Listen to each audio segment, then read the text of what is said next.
Today's daf is Chulin daf Nun Vav, and we are at the Mishnah, 3 lines from the top of daf Nun Vav Amid Aleph. Zok the Mishnah, ve'elu treifos ba'oif. So the first Mishnah in the Perek Elu treifos, discusses Elu treifos b'behema.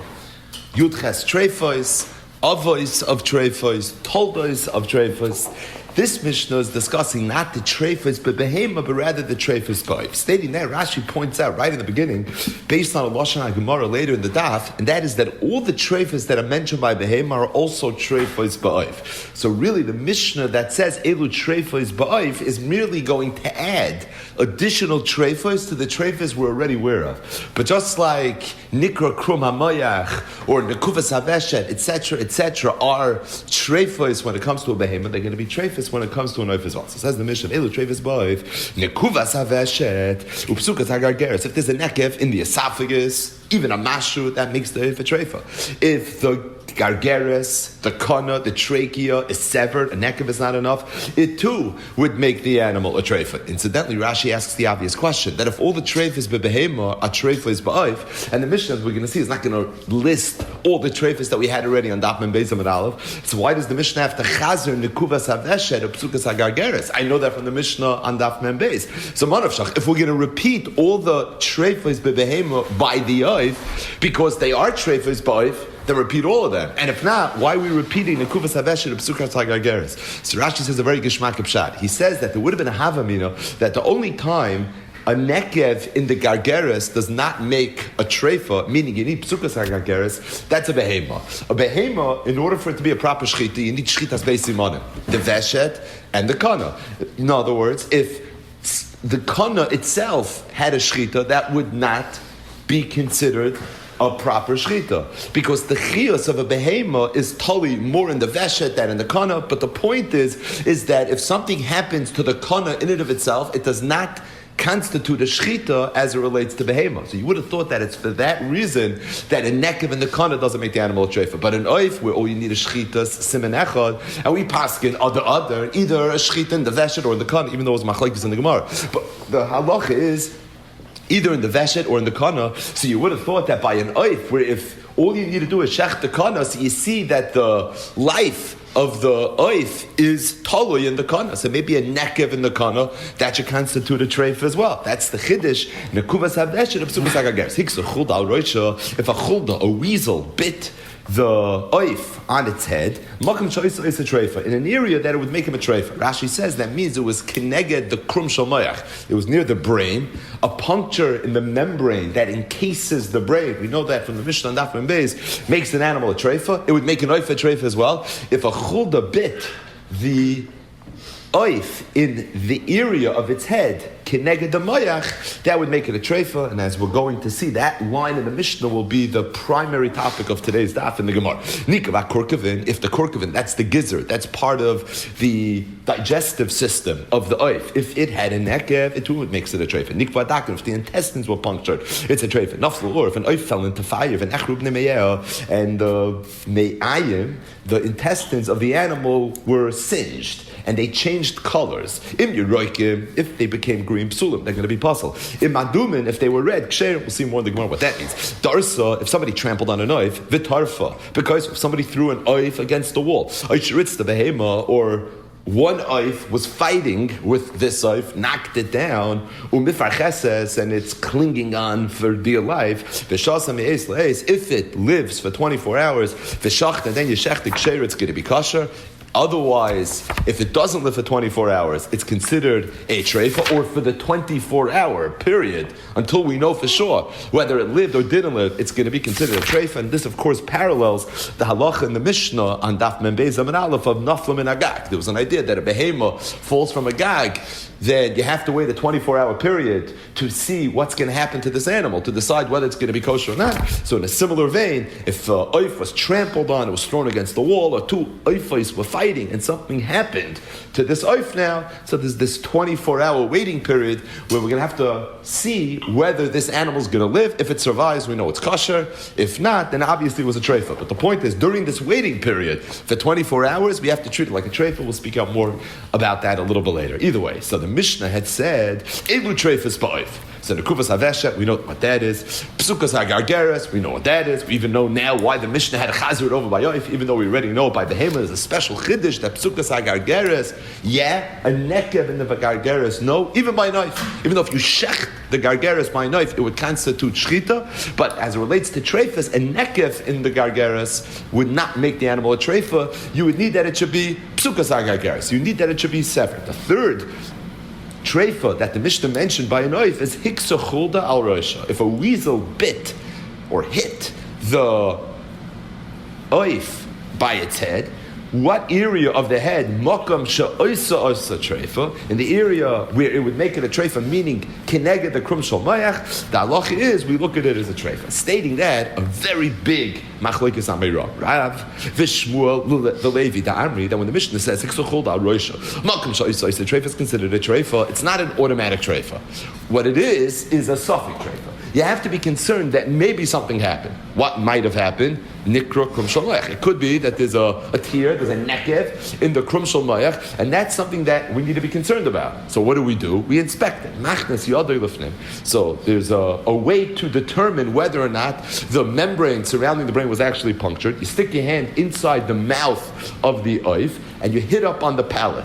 Ubaydik, in the vatzfeitz, if something starts squirting out from the animal, it means that what's squirting out is some of its brain. How's it squirting out? Because there's a puncture in the membrane, and if that's the case, treifa, it's a treifa. V'imlav, if nothing comes out, sheira, it's kosher. It means that there's no hole. Says the Gemara, Hani Chalamandama. This all makes sense according to Mandama that holds. And the man can karma tarta. We had a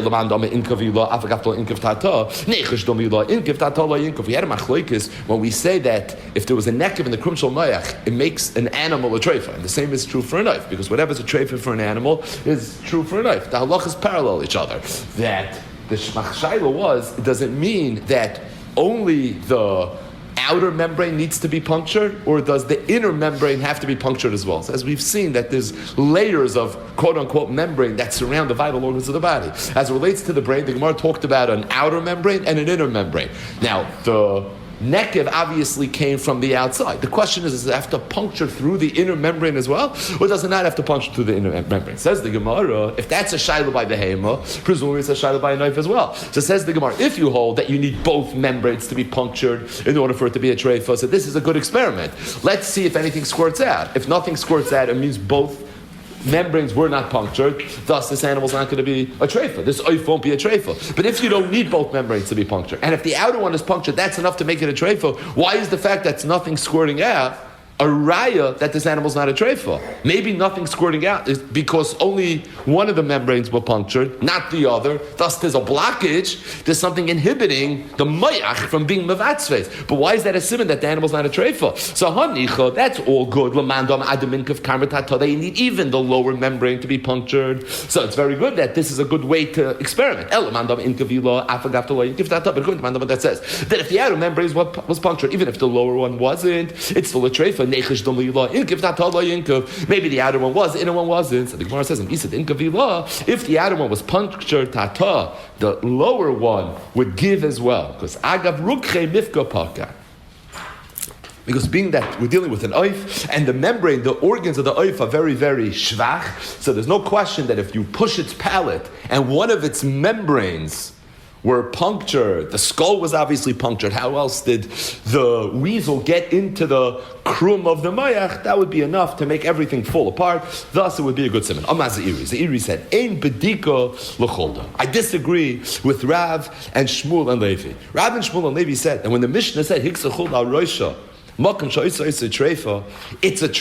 It doesn't mean it's a vadai treifa. What it means is we have to experiment. We have to do a bedika. What's the bedika? Explain what the bedika is. Ziri argues. The Iri said there's no bedika. There's nothing you can do. In other words, when the Mishnah says, Hiksa chulda Al roisha makam shayisa is a treifa. What does it mean? Not it's a suffix treifa, but it's a vadai treifa. It would be a suffix if there was a way to do a bedika to determine whether or not it's in fact a treifa. But if there's no way to do a bedika, then by definition you have to treat it like a treifa. And the reason is, he said because the teeth of the chulda that bite the mayach are very, very thin. Break the Gemara. Why is that as far? How big do you need the nekev in the krum shel mayach to be in order for the oif to be a treifa? A mashahu. So why is the fact that it's shinei dakis an issue? What he meant was like this. They're number one, very, very small. They're also a little crooked. And because they're crooked, we're worried that it's going to make a hole in the outer. It may even make a hole in the inner, but the holes are not aligned. And being that they're not aligned, you could push up against the palate of the oif from today till tomorrow, nothing's going to squirt out. So the fact that nothing's squirting out is not a raya that it's not a treifa, and it's for that reason, ein bedika l'cholda. Meaning the bedika is not good. When Zeiri came to Narda, shalach lahu, he sent a telegram, and he said, people used to say in my name, I had this shita that ein bedika l'cholda, mipnei sheshineh dakos v'akumos. I'm retracting. I take it back. Bram, Kach, Amru, Mishmeder, Rishim Ben Lakish. I heard the name Rish Lakish. Baitkin L'cholda. You could do Badika with L'cholda. And how do you do Badika? Biyad, with your hand. As the Gemara explained earlier. Rav, Shmuel, Levi. They all said Machnas Yodeg L'fnimu Baidik. So we can add Rish Lakish to that list as well. That you do a Badika. Even though the Mishnah says Treifa, doesn't mean B'Torah's Vadai. What it means is there is a makkah to do a Badika to determine for sure whether or not it's a Treifa. And again, how do you do the Badika? You do the Badika dafka with the yad. Aval, how do you not do the dika? You can't do it with a needle or with a nail. So apparently there was another way to do this. And that is to take a nail and to push it around the surface of the krum shel mayach. And we're going to see if it goes around smooth, then obviously that means that there's nothing there. If there's a little nick, if something gets nicked, that's a raya that there must be some hole. And if there's a hole, that's going to be a way to know that there's a dress. So in other words, we have another way to test. The way we discussed doing the bedika was machnas yadai. Put your hand on the palate of the oif, see if any brain squirts out of the oif. Okay, that was one way to do it. But apparently there was another way to do it. The other way to do it was using this masmer. Rish Lakish said, boike, which is why Zeiri was chayzer. He said, Rav said it, Shmuel said it, Levi said it, Rish Lakish said it. I'm out. I'm being chayzer. But at the same time, he said, the only way to be baidik is biyad. You cannot be baidik with masr. You can be baidik even using this nail. Oh, by the way, it's machlokes tanon. So this machlokes amiram, the tanon already discussed. Chad baidik biyad, v'chad baidik b'masr. Rabbi Yehuda and Nechemia both had different minhagim. So if you came to bring them a shayla with a knife, where hiksa chulda, so they paskin, you could do a bedika, which seems to be the psak of the Amiran, but they had a machlokes from a custom standpoint how they would do it. One did it with that, like the Gemara discussed. The other did it with the machat, like the Gemara discussed. Man, the badik biyada, amalei the man the badik machat. The one that did it with his yad told the one who did it with his machat. I don't like what you're doing because you're causing a lot of hefsed. Why? Very simple. Because it's not advisable. It's quote, don't try this at home, to take a machat and start scraping it around the mayach of an animal, because what's going to happen? Even if there was no hole, you may create a hole. So he said it's a very good way to be a baidik. You're right. If you could take this nail or needle and you can move it around the mayach of a oif and nothing gets in the way, it's smooth, that's a raya that there's no nekev in the krum. But at the same time, it could be, it will in and of itself create a nekev. So he said, there's a bad idea. This yid, this Araman is coming to you with a chicken, he has a shaila, right? What would somebody do today? Throw the chicken out. Obviously it's an Araman, he's coming with a chicken, and Imamish doesn't know what to do. I could eat it, I can't eat it, and you're going to take now a machat or a masmer, you're going to start putting it in the life, the halachic life of this animal at risk. That's not a nice thing to do. So the other Tana said, I mean, I hear what you're saying. I mean, it's not kishmak, that there's a good chance this comes at risk. But at the same, what's the other side? The other side is be baidik with your hand. I don't trust being baidik with your hand. And the reason is because maybe when you're baidik with your hand, nothing is going to squirt out. And the reason is like Zairi said, because the teeth of the chulda are crooked, so it could be the two holes in the two crumbs of the mayach are not aligned with each other. So the fact that nothing is coming out is not going to be a raya. Says the Gemara. 1 second, nevelo is vashchuti. No one said anything about nevelos. You say, all right, I'm asking. Ela trefas. Why? Because shema nikav krum shel mayach. Either way, says the Gemara. We'll see what in this time. Rabbi Yehuda the badik biyada. So we had here it's machloikis, Rabbi Yehuda and Rabbi Nechemya. Chad badik biyada, chad badik b'machta. No, this machloikis Rabbi Yechon Rish Lakish we said is beplukta. It's really machloikis tanam as well. But it sounds like we don't know who said what. We don't know if Rabbi Yehuda was the one that was badik b'machta and Rabbi Nechemya reverse or vice versa. So the Gemara says I'll prove it to you. The stayim Rabbi Yehuda the badik biyada. Rabbi Yehuda is the one that was badik biyada. Time to learn the rights. Hashem ben Allah. Amen. Mishum Rabbi Yehuda baitkin l'chulda biyad. Avaloi b'masmer. So it's mefurish. The Rabbi Yehuda continued, and he said, "Nishbara etzem, if the skull of the animal broke, afal pi shelo nikev krum shel mayach, even if there was no nekev in the krum shel mayach at all, that too would make the animal a treifa." That will be the topic of the next part of the daf. But for now, says the Gemara, Testayim, checkmate. This is a raya mefureshes. The Rabbi Yehuda is the one that was baidik the chulda, which means then the Rabbi Nechemya is the one that was baidik Machat, he was the one that was baidik b'masma. But what was the last line Rabbi Yehuda said? Rabbi Shimon Elazar said in the name of Rabbi Yehuda, baitkin l'chulda biyad avaloi b'masma. That was the topic of the first part of the Gemara. Then he said, nishbara etzem, if the skull of the oif breaks, afal pishalei nikev krum shel mayach. Even if there's no nekev in the krum shel mayach, still the animal's going to be a treifa. This is already chiddush. Now you're telling me that you don't need any nekev in the krum shel mayach in order for it to be a treifa? Meaning, as long as there's a nekev in the skull, that's enough to make the yoif a treifa. How does that shit with the whole sugya that we just learned? Let's see it inside. Hagufa kasha. All you see from here is bedikusa. There's a concept of doing a bedika.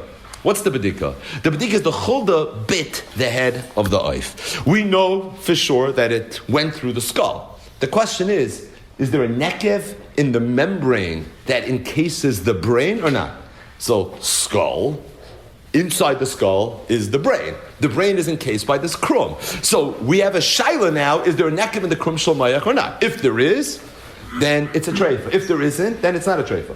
But if we're danning whether or not there's a nekev in the krum shel mayach, we're discussing using yad, using a masmer, a machat. What does that mean? That means there was obviously a nekev in the skull, and that doesn't seem to bother me. So how could Rabbi Yehuda say in the end of the brayso, nishbar ha'etzem afal pishalei nikev krum shel mayach? It's soise everything we just said. V'hadatani nishbar ha'etzem afal pishalei nikev krum shel mayach amal lesla b'dikusa. So the Gemara says you have to say for that last line asam la'oif shel mayim. It's discussing a different type of oif. It's discussing an oif that lives in the water. And hoyel the aim like krum. It doesn't have a krum. And being that there's no krum shel mayach, and so that reason a nekev in the skull would in and of itself make it a treifa. Faith the Gemara aim like krum sol gedaitach can't be. It doesn't have a krum. Elo hoyel the krum rach. Being that its krum is very rach. Once is a nekev in the skull in the etzem, that's a raya that is presumably a nekev in the krum as well. Either way, it's true that a nekev in the skull could make the animal a treifa. It's true that a nekev in the skull does not make the animal a treifa unless there's also a nekev in the krum shel mayach. How's that possible? The two things blatantly contradict each other. Two different types of oifos. There's an oif that lives on dry land. There's an oif that lives in the mayim. The oif that lives on dry land, a nekev in the skull does not make it a treifa. You would need the nekev to puncture through the mayach. Thus, hiksa chulda al roisha ulda meiron Rav and Shmuel and Levi and Zeiri and Rish Lakish and Rabbi Yehuda, Rabbi Nechemya Tanam as well. They all discuss how you're supposed to do the bedika to make sure that this puncture didn't just puncture the skull, but it actually went through the krum shel mayach. At the same time, there's an idea of an oif that lives in the mayim, being that its krum shel mayach is very, very soft. So once there's a hole in the skull, that's enough to know that there must be a hole in the krum shel mayach as well, and that would be enough to make it into a treifa. Amalei Rav Nachman.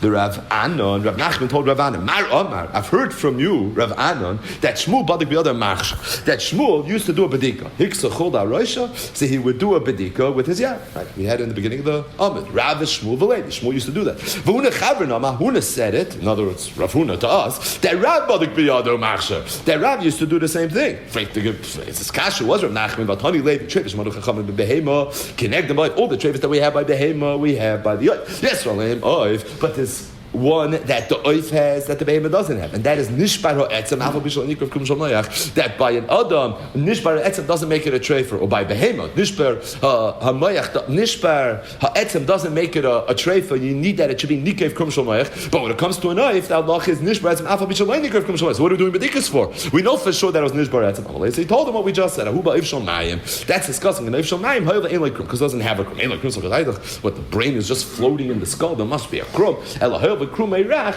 being that the krum is very rach, like we said before. The Gemara says the same thing in a different context. He turned the gul to Davoy be Rav Chana. Rav Chana's house had a turn to go. Shadru l'chami de Rav Masna. They sent it to Rav Masna. They weren't sure if it was a treif or not. He looked at it and he said like this: Nishbar etzem v'lo nikev krum shalmech. Sure, it was a good shayla because there's a hole in the skull of the saif. But I did a bedika. I see it didn't puncture the krum shalmech. V'achsha, he said it's kosher. Amalei. So they told him, Vatani Levi, Trevish, Amaru Chacham, the Behemoth can act the all the Trevish, but Behem Yabayat. Yes, Ralim, Oif, Nishbar Etzem Afal Bishon Nikur Kum Shalmayach. So what do you mean? I thought Nishbar Etzem my knife is enough. Amalei. So what did he tell him? Also Lev Shalmayim. No, that's discussing the knife Shalmayim. Hoiv ain't like krum. Ain't like krum. So how's it possible that an Oif, even a knife Shalmayim, shouldn't have a krum? El Ema Hoiv a krum Eirach, being that its krum is very soft, it's going to be different. Rav Shizbi says the Gemara that when they brought him Oif, that was Hiksa Chulda. The al roisha makam shayisa isa treifa. So he would do the bedika a little bit differently. Till now we had two ways that the bedika was done: biyad or b'machat. Rav Shizbi was badik b'shimsha. He would take the krum shalmayach, I guess after the shechita, take it out of the animal, out of the oif, and he would put it next to the sun, and he would inspect it that way. Rav Yemar badik b'mayah. Rav Yemar would be badik it using water. He would pour water into it and see if something fell out. If something poured out, obviously there's a hole. Rav Acher by Yaakov bada begila dechitza. He had another way of doing it using a strand of chitin. Amar Rav Shizbi. Rav Shizbi said another halacha related to everything we just discussed. Hani avzi di done geese ka'oif shamayim damyin that treated like oif shamayim. Naflalor. The Mishnah said that if an oif falls into fire, v'nechmeru b'nei meyeya, and it got burned, im yuroikim, if the color changed, they're green now, psulin, they're going to be puzzled. Im adumim, if they're red, ksherim, they're going to be kasha. Am Rab Yochanan Mishum Rab Yosef ben Yeshua, shreyu rukasan, keshinu kuvasan. So we say that if it turns green after it fell into fire, it becomes a treifa, how much of it has to turn green? A little green, a lot green, like what's the shear? So Rabbi Yochanan said in the name of Rabbi Yosef ben Yeshua that it's kashenu kuvasa, manu kuvasa b'mashu, after you rukasa b'mashu. And it's mavur in the Gemara and the Rishonim. What it means is that any aver of the oif, where if there would be a nekev, it would be a treifa, the reya, the veshet. So the halacha would be that if that turned green, even if it's only a mashu, it would be a treif as well. Because nekev has always been mashu. So too, when there was no nekev, it just turned green because it fell into fire, came in contact with fire. You would need only a mashu of it to have turned green in order to. So whatever is bim sheyu rukasan miskeshenu kuvasan. But if the shenu kuvasan is not a mashu, then the sheyu rukasan won't keep kemashu either. Boy, menei Rav Yosef breid Rabbi Shua ben Levi, Rabbi Shua ben Levi. Hayrika kaved keneged me'ayimau. What happens if the liver became green? What's the halacha? So says the Gemara, Amalei treifa. He told him it's a treifa. But in light of what we just said, why should it be a treifa? If sheyu rukasan is keshenu kuvasan, so really, when an animal becomes green, you have to look at the Shulchan Aruch. What happens if there's a nekev, and then just apply it now? Then what happens with the liver? The liver could be removed, and it's still going to be kosher. So how could you tell me that if it became green, it's going to be Amarava? Now the reason it's going to be a treif is not because the liver itself became green. We don't care about the liver so much. What we care about is certainly not if it became just b'mashu, because the animal can live for the most part without most of its liver. We're worried is that if the liver became green, then probably the neme'ayim became green as well, because of the fact that they're situated in such close proximity to each other. So even though we don't see the bnei me'ayim as green, but there's a chash that it is. And with the bnei me'ayim, even a nekev in the bnei me'ayim would make it a treifa. Thus, a little bit of green would also make it into a treifa. So the issue, Rabbi Shua ben Levi's chiddush of the oif being a treifa, where a little bit of the liver became green, is not because of the liver, but it's because if the liver is green, then that should be a sign that the bnei me'ayim are green as well. The bnei me'ayim, a nekev of a mashu makes it a treifa. Shir yiru kasan es keshenu kuvasa. The point is not the kaveh, but it's what the kaveh seems to be telling us about the bnei me'ayim. Rabbi Shua ben Levi, havli ahi tarnagoylis. Rabbi Shua ben Levi had a tarnagoylis. Shadru l'kamid Rabbi Lazar kappa beribi. He sent it to Rabbi Lazar kappa mechaper biribi amalei, and he told him, Yeroikin hava. To me, this Tarnagelis looks green. So the rest of the story obviously is that this Tarnagelis came in contact with fire, and Reb Shua ben Levi sent it to Rabbi Elazar Kappa Beribi to ask him if the animal's a treifa. So he looked at it, he said it's green, v'achshra, and it means it's kosher. The Gemara, v'anan t'nan yerukim soy. The Mishnah said just the opposite. The Mishnah says that if it turns green, it's possible. He said, oh, it's green, it's kosher. Mamish vakar from the Mishnah. Amru, so he told him back, like, Amru yerukim soy, yerukim psulin, ela b'kurkim v'lev v'kavi. It's true the Mishnah says that if it turns green, it's possible. But the Mishnah wasn't referring to every single part of the oif. It was referring to specifically the kurkavan, the gizzard, the lave, the heart, the kavod, and the liver. But as it relates to any other part, there this halacha is not going to be true. And the reason it's true for those three body parts, because they are naturally red, Rashi says. Shedarkon liois adumin, Rashi. So being that they're usually red, now that they turn green, that's a sign of a treifa. The following of the bnei me'ayin, Chazal said that if they turn green, it's going to be a treifa. Bekurkavan belevu v'kavod. So Rabbi Elazar Kappa Beribi's psak was in line with this brisa, that even though the Mishnah says green is a problem, but green is only a problem with those three. Ordinarily, green is actually a good thing, and that's what he told Rabbi Shua ben Levi. He said, "Oh, it's green, it's kosher because it wasn't in the lave, the kurkavin, or the kavod. That's why the fact that it was green was okay." Rabbi Yitzchak bar Yosef, a similar story. How about the Ahu Tarnagolta? He also had a Tarnagolos that also came in contact with fire, and he also sent it to a rav for a shayla. Shadru l'kamei Rabavo. V'amalei, he told him, "Adum min avi b'treif." He said, "Oh, it's red." Perfect, it's treif. For the Gemara, it's also fakir from our Mishnah. The Mishnah says if it's red, it's going to be kosher. He told him, no. Adumim shahiriku, the yeroikim sheidimu treifa. When the Mishnah says green is a siman of treifa and red is a siman kosher, that means that if it was red and it turned green, now that it's green, it's a siman of treifa. Or if it was green and it turned red, that's not a siman of treifa. Adumim ksherin elo belei bekurkavan ubekaved. But the reason he paskin Rabavo in this case that red was a problem is because this was a part of the body that's supposed to be green.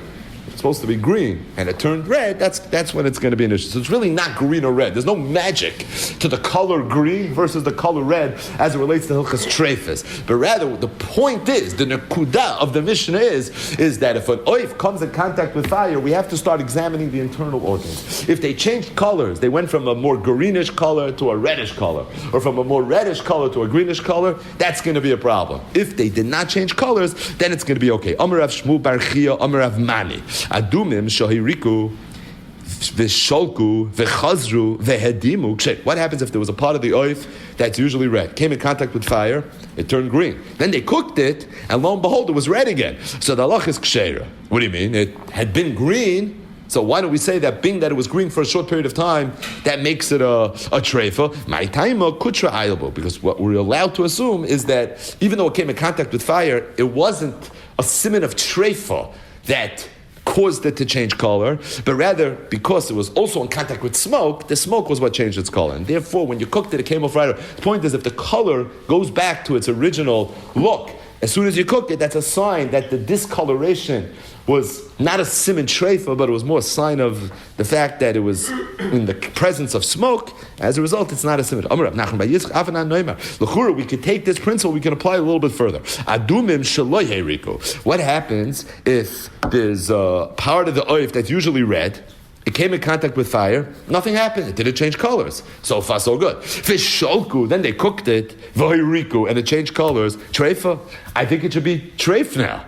Why? My time because it just showed its true colors. Pun intended. Because what it showed is that really, when it came in contact with fire, it had changed colors. The only reason it didn't look like it changed colors is because the smoke. So the fire did two things. Number one, it be'etzem changed its color, which is a siman treifa. But then the smoke made it look like it didn't change its color, because the smoke has the ability to camouflage the color. Now that you cooked it, the color is going to be different. So he said, idea of cooking the oif after it came in contact with fire to see what its true color is, you said it in the context of a kula. But says the Gemara, Amr Rav Nachman by Yitzchak, Af Ananoimar, we could say it in the context of a chumrah as well. Amr Rav Ashi said, if this is the case, I don't think you could ever eat any oif that comes in contact with fire. You have to cook it first, because you never know what the real color is. You're going to look at it, it looks like it's the same color. No, maybe really the color changed, but the smoke did two things. It changed its color, and then it made it look like it didn't change its color. The point is, you should always have to cook it to see what's going on, but the Gemara says, it's not the halacha.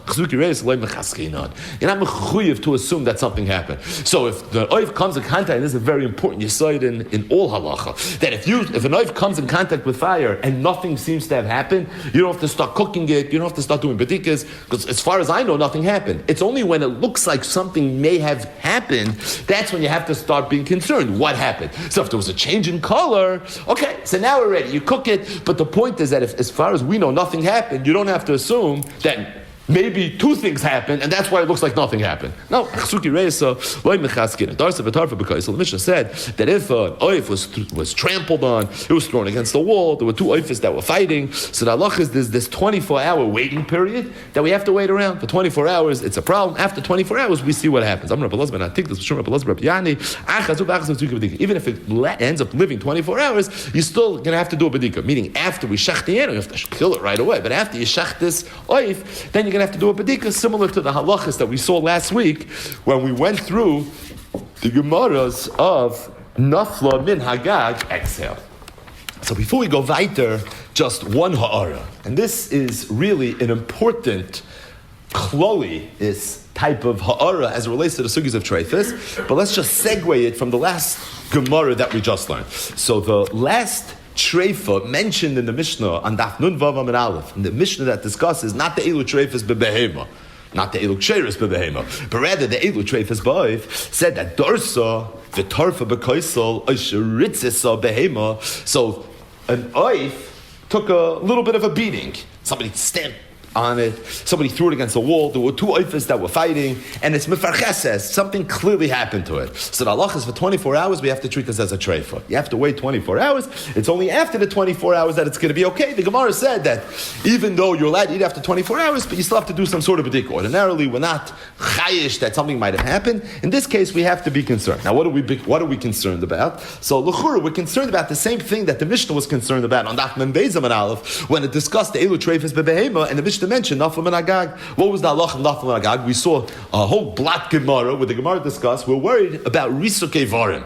We're worried that maybe some of the vertebrae slipped out of place, something that would make the animal a treifa. So if it lives for 24 hours, that's a sign that there was no risukei varim. Then you have nothing to worry about. If it didn't live for 24 hours, so there's this chiddush of me'es la'es, of a 24-hour period during which time we have to treat it as a treifa. And this is a very big chiddush, because ordinarily when you talk about treifa and time, so you're thinking in terms of Yud Beis Chaydesh. We pass in treifa ein chaya, which means that it can't live for Yud Beis Chaydesh. This is a different time frame that's used in the context of Elu Treifas. It's a time frame of 24 hours, which essentially is the maximum amount of time that an animal can have this treifa of nafla min agag with a behema, or darsa v'tarfa b'kaisel esheritza behema with regards to a knife. Because once it lives for 24 hours, then it's not a treifa anymore. And if it doesn't live for 24 hours, it's anyways an avela. So really, it's only negeya, this treifa, for a me'es la'es period, it's a treifa for a 24-hour period. Rashi in the Mishnah, on Daf Mem Beis Amud Aleph, when Rashi discusses the halacha of nafla min agag, said something very interesting. Rashi,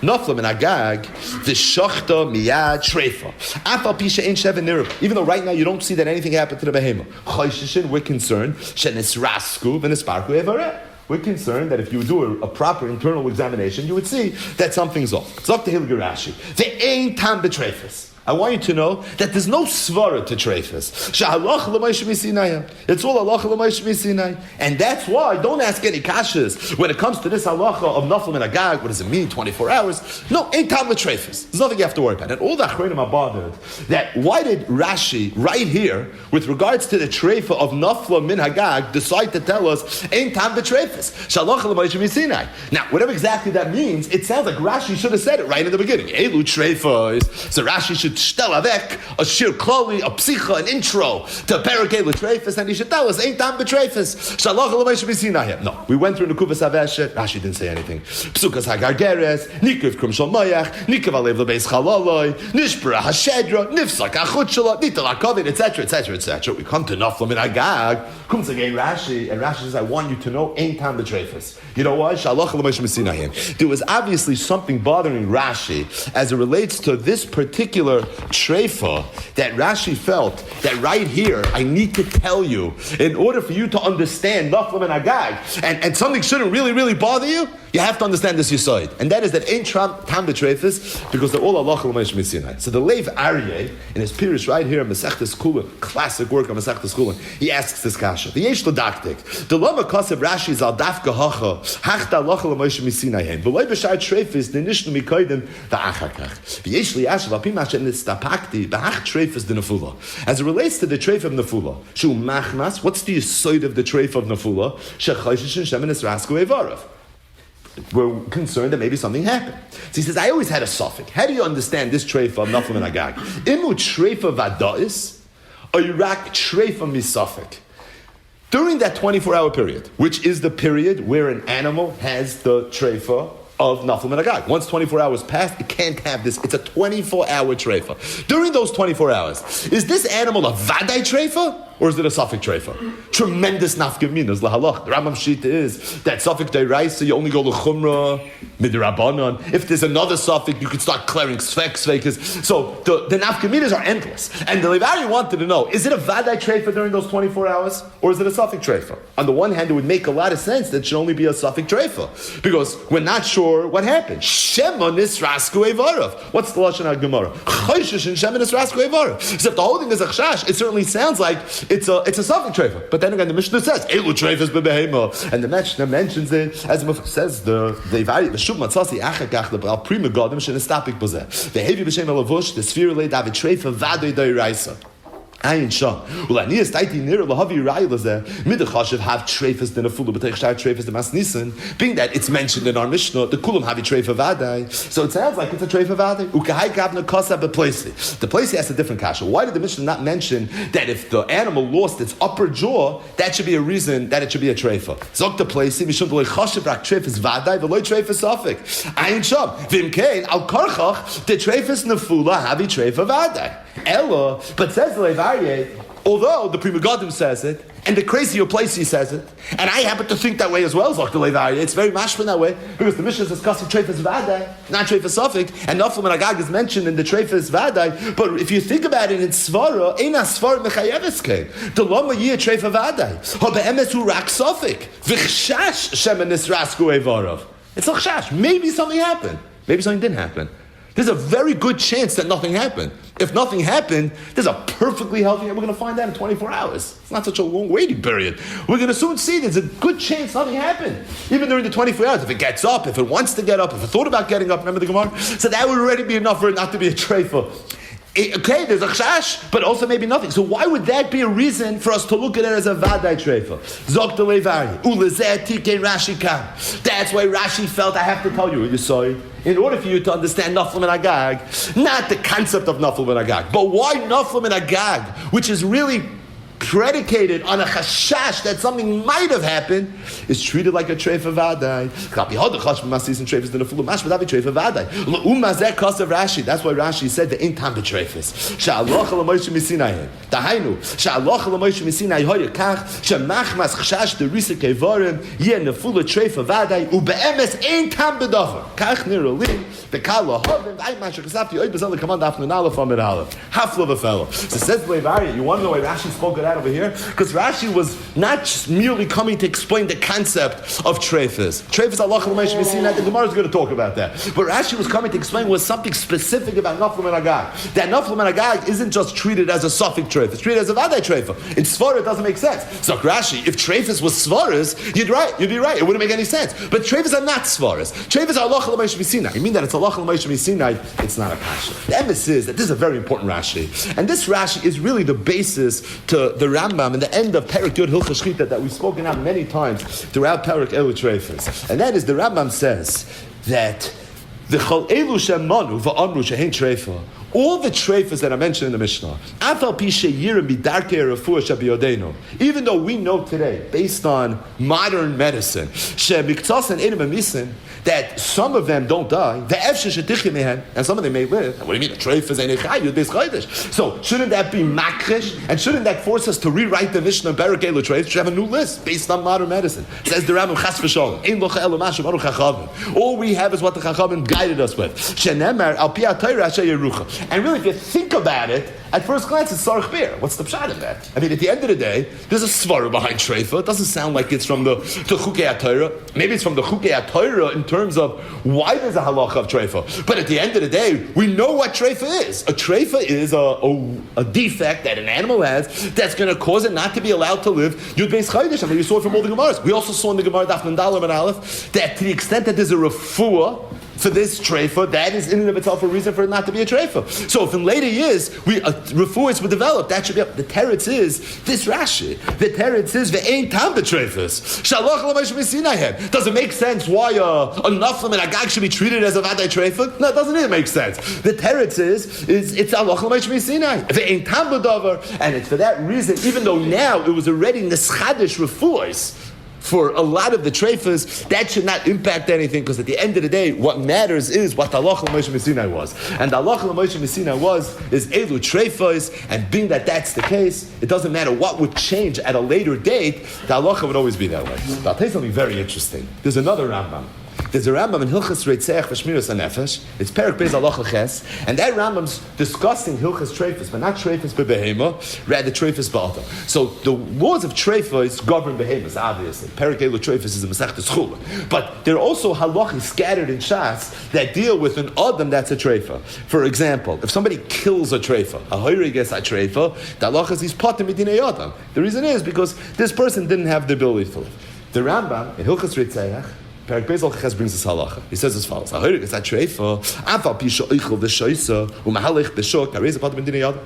a treifa, he's patur midinei yadam. The chol adam b'cheskes shalom. Every person is b'cheskes shalom. If somebody kills him nerag, unless we know for sure that this person's a treifa. And the Rambam continues: how do you know for sure that somebody's a treifa? You can have to consult with doctors, and the doctors are going to say shemakuzu ein lo yitale ba'adam. That there's no refuah for what this person has. And this person's for sure going to die. So it says the Rambam, there's Allah is a treifas pater. So how do you know if somebody's a treifa? So the way you know if somebody's a treifa is, the person has to have a doctor's note. He literally would have to hear from a doctor that Rahman al-Itzlan, this person is a treifa. There's no refuah for the makkah that this person has. Only then will you know he's a treifa. The and the Briskerov and stencils, they both stelzach on this Rambam has with the Rambam in Hilchas Shchita. This Rambam which underpins Gans Perek Elu Treifas, and that is that there's Simone Treifa B'Behema, and there could be refuahs from today till tomorrow. Nishtana Mitzias Ateva Agu from the Brias, the refuahs, everything could change. It doesn't impact anything. It's all Allah L'Mayshim Yisirei. There's Allah B'Treifa. So there was Treifas B'Behema, there was Treifas B'Adam. So you would think the same thing should be true when it comes to an Adam as well. When it comes to somebody kills a person, if the person had a Treifa, who cares that today there's a refuah? The Rambam says, what do? You ask a doctor. That's exactly what you're not supposed to do in Perek Elu Treifas. Do not ask a doctor.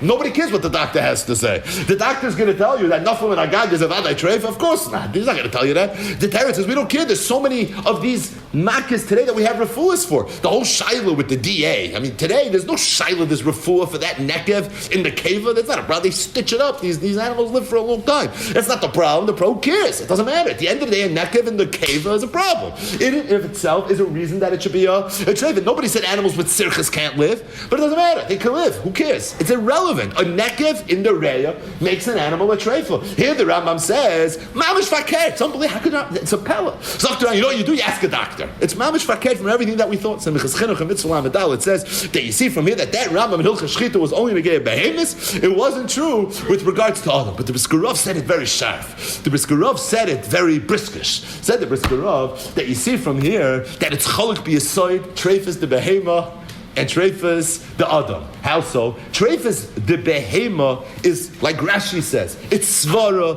it's all halacha l'Moshe misinai. And the halacha l'Moshe misinai is that if an animal has this siman, it's a treifa. If it doesn't have this siman, it's not a treifa. The reason these simanim are simanei treifa is because once upon a time, these simanim meant that the animal wasn't going to live Yud Beis Chaydish. And an animal that couldn't live Yud Beis Chaydish was deemed a treifa, and as a result, it's off limits. But the point is, once it was avek gestelt, that these simanim make an animal a treifa, they become simanei treifa. So just like you have simanim, what makes an animal a kosher animal? Or versus a non-kosher animal. So it's malageira, it's mafreses parasa, it's a kosher animal. Otherwise, it's going to be a non-kosher animal. These are simanim of a kosher animal. They are simanei treifa. They're simanei treifa. And just like nothing can change that, nothing can change this. Now, granted, we have more information as to why the simanei treifa than the simanim of what makes a kosher animal make an animal kosher. Why is an animal that's malageira kosher? Okay, maybe we'll see that in the sugyas that we're going to learn. But that seems to be a little bit more esoteric. Why are simanei treifa? Because it means the animal can't live Yud Beis Chaydish, and we don't want you to shecht and eat an animal that can't live Yud Beis Chaydish. But at the end of the day, the way the halacha that was nimsa, the Moshe Sinai, was not that an animal that can't live Yud Beis Chaydish is off limits. A behema mesukenes can't live 5 minutes, and it's a kosher animal. Bal nefesh should need it, but it's considered a kosher animal, right? That's halacha shulchan. The point is, there's simanei treifa, that a treifa is possible. Just like a chazer you can't eat a treifa. What makes something a treifa? If it has simanei treifa. What are the simanei treifa? Yud ches simanim, 70 simanim. But at the end of the day, these are merely simanei treifa that stel that this animal's a treifa, and I don't care who, what, when, and where might have changed over the generations. At the end of the day, just like the halacha mafreses parsa and the halacha of malageira is not going to change, the halacha of simanei treifa is not either going to change, because that was the halacha that was set it over. The halacha wasn't so, it was underpinned by some level of svara, but the point is the halacha, the way it was matzur l'Moshe Sinai, Umisar Yeshua, Yeshua l'skenim was not in the realm of svara, but it was in the realm of there's a halacha that a treifa is something that's also b'achila. When it comes to Adam, it was a whole different halacha. Nobody ever said that the simanei treifa, it gets kapaskin as the mentions a treifa. Male, if somebody kills someone that has a siman treifa, even if he can live 120 years, still the halacha is going to be potter. There, it's a different halacha. It's called treifa. It mirrors and it's similar to the laws of treifas the behema, but the yisoid is different. The yisoid is there. You need that bepoil. This Adam shouldn't be able to live Yud Beis Chaydish. It's a different rule. I mean that it's a different rule. You have to speak to the doctors. You have to find out, could this person live for Yud Beis Chaydish, or could this person not live for Yud Beis Chaydish? That's why it's true. The Rambam says in Perek Yud Hilchos Shchita that when it comes to a behema, we don't care if it's Nishtan HaTeva. We don't care if now we have refuahs, Baruch Hashem, to a lot of these machlas that Chazal didn't have refuahs for. But at the end of the day, the halacha l'Moshe Sinai was that if an animal has these simanim, it's a treifa. When it comes to Adam, that wasn't the halacha l'Moshe Sinai. There we need, the way the halacha was set over, is that a person that can't live Yud Beis Chaydish, he's considered a treifa. So for that reason, if something caused the person not to be able to live Yud Beis Chaydish 2,000 years ago, but today this person can live with this condition, he wouldn't be a treifa. So before we decide that someone's patur midinei adam for shvichas damim because he killed somebody, we have to consult the doctors and we have to hear what the doctors have to say. But just one more ha'ara, a dover nifla that somebody told me on Sunday. He heard from Moshe Shapiro Zatzal b'shem the Chazon Ish, but I found it in the Chazon Ish inside. It's in Hilchas Treifas in Yeridea. It's Siman Hey. So the halachas of treifas, we said, are governed and determined, treifas the behema, not based on what's considered a treifa today, but what was considered a treifa b'mei Chazal. And the Rambam already talks about it in Hilchos Shchita, and this is very important because most or many of the treifas of Chazal would not really be considered treifas b'zman hazeh. But it doesn't matter because then it was a treifa, so we don't really care that it's a treifa now. So we spoke out a brisker mahalach from the brisker Rav that the svara just was kaiveya the simanei treifa. But at the end of the day, the halach of treifa is that an animal that has these simanim as a treifa, what dictated what the simanei treifa are? Whatever was considered a siman treifa back in the day. But at the end of the day, it's possible not because it can't live Yud Beis Chaydish. It's possible because it has the simanei treifa. But one unbelievable haysafa that the Chazon Ish said, and that is, he said that we know the Gemara says in Masechtas Avodah Zarah, Daf Tes Amud Aleph. It's also Gemara Masechtas Sanhedrin, Daf Tzadik Zayin. You have to be the Chazon Ish to say this. Tanu Devei Eliyahu. Everybody knows this Gemara. The world was created for 6,000 years. Shnei alafim, in the first 2,000 years, Tayo, there was no Torah. Shnei alafim, the next 2,000 years, there was Torah. Shnei alafim, the last 2,000 years, Yemoisa Mashiach. Mashiach could have come already in the year 4,000, and unfortunately, the Gemara says that Rabu Yatsu Mehen, you missed that already on a lot of these years, but your Maisa Mashiach is from the year 4000 until the year 6000. So the world was created for 6,000 years. The first 2,000 years there was no Torah. What happened in the year 2000? From Avinu, Vanefesh Asher Asu B'char, there was Torah for 2,000 years. Adam Rishon, and you had Yeshiva of Shem Ben Noach, but nobody was spreading Torah. And then Avram Avinu started spreading Torah, he was being Makar of people, Vanefesh Asher Asu B'char, and that's when the years of Torah began. And there was Torah from 2000 until 4000. After 4000 is already your Maisa Mashiach. Rashi says that really you could look at this Gemara and you can make a very terrible mistake. You could think that maybe after the year 4000 there's no Torah anymore. Right? It sounds like there's three distinct tkufos of 2,000 years. There's 2,000 years of Torah b'lei Torah.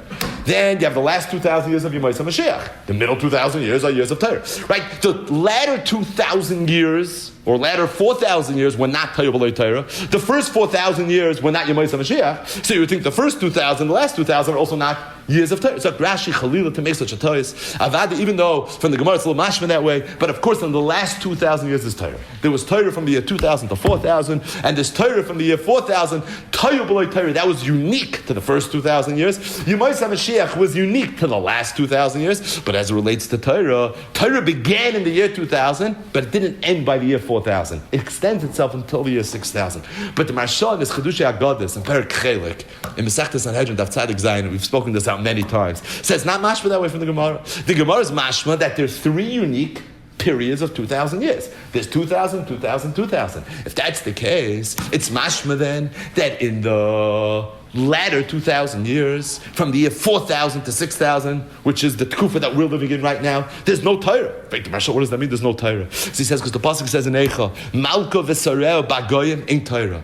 That when the Beis Hamikdash was charev, not only did we lose the amud of avodah, we weren't able to bring karbanos anymore, v'hashiv es avodah l'dvir beisach of Yishay Yisrael, but we also lost out on the amud HaTorah as well, because Malka v'sareo b'goyim ain't Torah. Ain't Torah to a degree that we look at this tkufa right now as if it's years below Torah. That means the Vilna Gaon said the same Yisai. Vilna Gaon says it in his Pirush on Ovis. We say Yiratzayin Vilfanecha Sheyibana Beis Hamikdash B'mher B'yameinu V'sein Chalkeinu B'Sar Yisacha. It seems like we're connecting Binyan Beis Hamikdash with Torah. Sheyibana Beis Hamikdash B'mher B'yameinu V'sein Chalkeinu. What does one have to do with the other? One is the Beis Hamikdash and the other one is Torah. Sheyibana Beis Hamikdash, and we'll be able to bring V'sham Navadcha B'yira. That makes sense. We'll be able to bring karbanos. But what does Sheyibana Beis Hamikdash have to do with V'sein Chalkeinu B'Sar Yisacha? The Vilna Gaon gesagt, weil the pasuk steht Malka v'Sarei b'Goyim in Torah. That when the Beis Hamikdash was charev, we lost that on Torah. Being that we lost that on Torah, it's Sheyibana Beis Hamikdash. Then it's going to be again V'sein Chalkeinu B'Sar Yisacha. That's when we're going to get the Torah back. But the point is that there was a 2,000 year period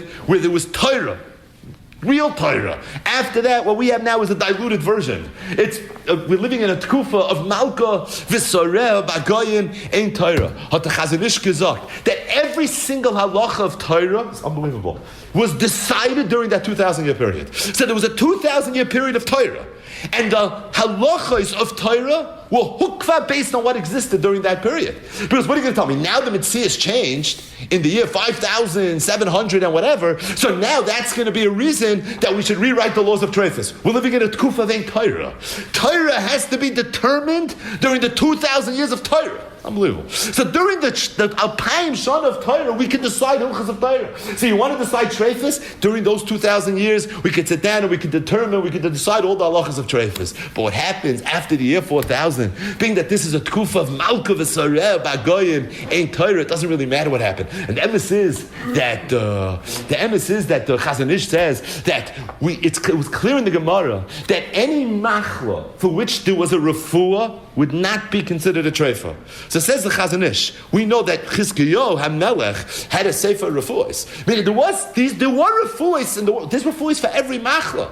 The Eibishter wasn't megala them all to us.